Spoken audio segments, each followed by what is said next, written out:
Assalamualaikum warahmatullahi wabarakatuh. Bismillahirrahmanirrahim. Bertemu kembali dengan saya, Indah Husnul Khotimah. Dalam kesempatan kali ini, saya akan mempresentasikan tentang materi, media, sumber, instrumen penilaian pembelajaran. Sebenarnya, materi ajar, media, sumber, dan instrumen penilaian merupakan bagian dari perangkat pembelajaran. Ya, isi dari perangkat pembelajaran. Sama dengan KSKL, KI, dan KD. Tentang SKL, KI, dan KD sudah kita bahas pada pertemuan sebelumnya. Untuk kali ini akan kita bahas satu persatu tentang materi ajar, media pembelajaran, sumber pembelajaran, dan instrumen penilaian. Yang pertama, pengembangan materi ajar. Apa itu materi ajar? Materi ajar merupakan bahan pelajaran yang diperlukan untuk mencapai tujuan pembelajaran dan meningkatkan kompetensi peserta didik. Jadi, materi ajar harus mencakup 3 aspek. Pertama, aspek kognitif pengetahuan, kedua, aspek afektif sikap, dan yang ketiga, aspek keterampilan psikomotorik. Bahan ajar pada aspek pengetahuan meliputi fakta, konsep, prosedur, dan metakognitif. Bahan ajar dalam hal sikap atau afektif meliputi respon peserta didik, penilaian peserta didik terhadap materi yang disampaikan, dan internalisasi. Sedangkan materi ajar dalam aspek keterampilan diharapkan dapat meningkatkan kemampuan peserta didik dalam hal keterampilan intelektual dan keterampilan fisik. Setelah materi ajar ini dikembangkan, kemudian dipraktekkan pada peserta didik, langkah selanjutnya yang akan dilakukan guru adalah memberikan lembar kerja. Memberikan lembar kerja kepada peserta didik. Untuk apa? Kenapa harus diberikan lembar kerja? Banyak manfaatnya. Pertama, dengan lembar kerja bisa meningkatkan aktivitas peserta didik dalam proses pembelajaran. Selanjutnya, lembar kerja ini bisa membantu peserta didik mengembangkan konsep materi-materi yang sudah diterima. Selanjutnya, lembar kerja ini bisa untuk membuat peserta didik menemukan dan mengembangkan kemampuan keterampilannya, mengembangkan keterampilan. Dari LKPD juga bisa dijadikan pedoman bagi guru dan peserta didik dalam melaksanakan proses pembelajaran. Dari LKPD ini juga guru bisa melakukan evaluasi dari materi ajar yang telah disampaikan kepada peserta didik. Bagian perangkat pembelajaran selanjutnya yakni media pembelajaran. Media pembelajaran, pengembangan media pembelajaran. Apa itu media pembelajaran? Media pembelajaran merupakan sumber atau media, alat yang digunakan guru dalam proses pembelajaran. Apa fungsinya? Untuk apa guru menggunakan media pembelajaran? Pertama, dengan media pembelajaran ini, guru dan siswa bisa berkomunikasi, berinteraksi dengan lancar, bisa nyambung komunikasi antara guru dan siswa dengan peserta didik bisa lebih nyambung. Fungsi selanjutnya bisa menjadikan motivasi, bisa membuat siswa tertarik untuk mengikuti pembelajaran. Fungsi selanjutnya yakni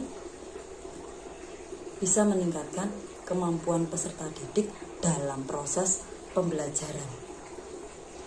Selanjutnya, media pembelajaran ini juga bisa menyamakan persepsi antara guru dan peserta didik.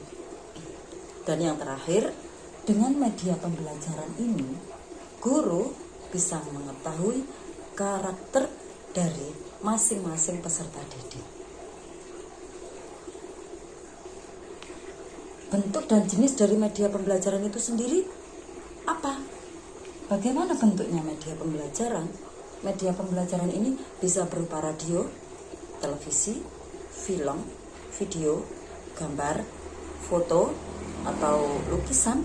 Itu bisa dijadikan media pembelajaran. Selanjutnya, tentang sumber pembelajaran. Dalam hal ini, kita akan bahas tentang sumber pembelajaran digital. Kenapa digital? Ya, karena kita hidup pada abad 21. Seorang guru menghadapi peserta didik generasi Z dan Alpha. Makanya perlu adanya sumber belajar digital. Apa itu sumber belajar digital? Sumber belajar digital merupakan informasi teknologi informasi yang digunakan pada bidang pendidikan berupa website yang mana bisa diakses dimanapun dan kapanpun.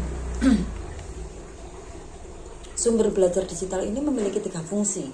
Pertama, fungsi penambahan sebagai fungsi tambahan dari sumber belajar yang sudah dimiliki siswa.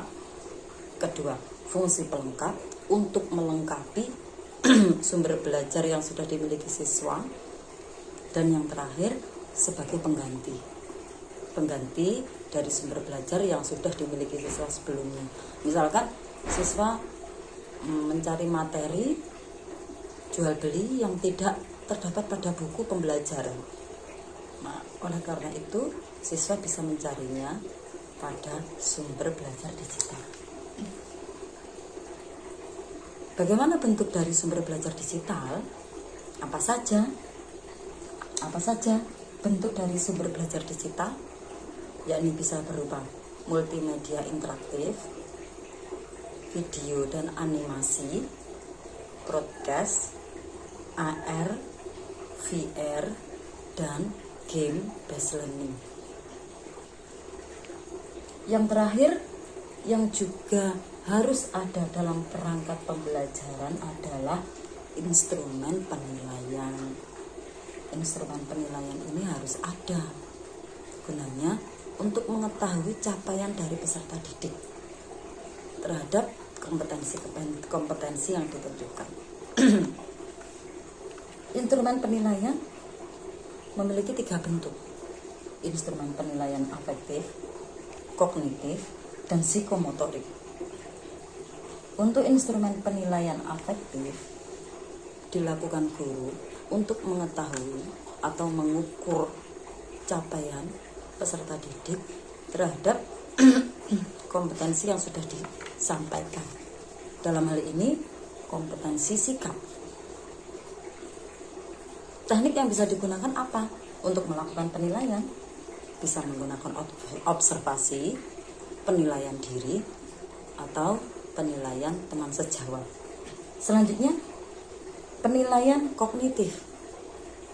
Dalam hal ini, guru akan menggunakan penilaian kognitif berbasis HOTS. Apa maksudnya penilaian kognitif berbasis HOTS? Penilaian berbasis HOTS adalah penilaian yang menuntut peserta didik untuk berpikir tingkat tinggi. Bagaimana berpikir tingkat tinggi itu? Peserta didik bisa memecahkan masalah secara mandiri. Peserta didik bisa berpikir kritis. Peserta didik bisa berpikir kreatif dan memiliki kemampuan, keberanian untuk berargumen. Penilaian kognitif berbasis odds. Yang terakhir, penilaian psikomotorik. Psikomotorik dari peserta didik digunakan untuk mengukur capaian kompetensi keterampilan dari peserta didik. Teknik yang digunakan bisa berupa penilaian unjuk kerja, penilaian proyek, portofolio, dan produk. Sekian penjelasan tentang materi, media, sumber, dan instrumen penilaian. Semoga paham dan bermanfaat. Walhamdulillahirabbil alamin. Wassalamualaikum warahmatullahi wabarakatuh.